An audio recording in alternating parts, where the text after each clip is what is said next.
आपको एक थोड़ा सा एक पद सुना दें, बात जब चली है उसके बाद हम आगे बढ़ते हैं।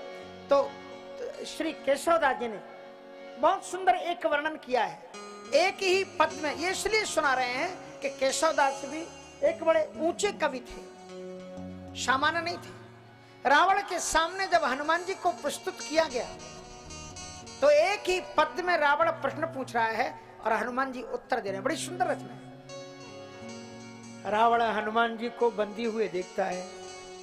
रे कपि कौन तू अच्छे को घातक।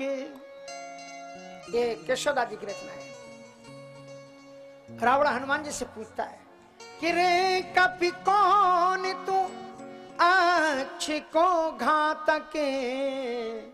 तो दूत बलि रघुनंदन जू को।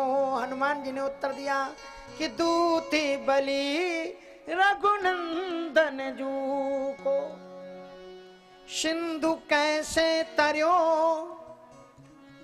ये अमोघ समुद्र तूने कैसे लांगा। कहा जैसे गांव पदे, जैसे कीचड़ में बने हुए गाय के खुर में पानी भर जाता है तो उसे लांघने में कोई आपत्ति होती क्या। बोले उसी तरह से जैसे बच्चे भी खेल खेल में गाय के खुर को लांघ जाते। सिंधु कैसे तरे हो, कहा जैसे गांव पद। तो काज कहा तू लंका में आने का उद्देश्य क्या है, किस लिए तू लंका में आया। तो हनुमान जी ने उत्तर दिया सिए चोरें देखियो, मैं जगत की अधिष्ठात्री लक्ष्मी के चोर को देखने के लिए आया था। सिए चोरें देखियो, सीता जी के चोर को मैंने देख लिया। तो फिर रावण ने प्रश्न पूछा कि तू बंद कैसे गया। तो हनुमान जी ने उत्तर दिया कि मैंने एक पाप कर लिया, उसके कारण मैं बंद गया। कौन सा पाप तुमसे हुआ। कहा रात्रि में जब सीतान्वेषण कर रहा था तो तेरी स्पर्श की हुई निर्वस्त्र स्त्रियों को जो मैंने देखा, उसी पाप के कारण मैं बंधन में बंध गया। पातकमयी तेरी छुई जो नारही लेखो। इसलिए ये केशवदास जी की रचना।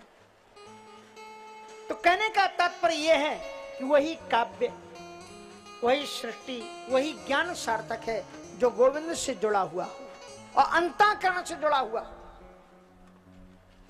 इसलिए तुलसीदास जी के लिए राम आते हैं, सूरदास के लिए भी अवतारों ही असंख्या। भगवान के अवतार असंख्य हैं, इसलिए उन्हें गिना नहीं जा सकता। और अद्भुत बात कहते हैं अवतारों ही असंख्या।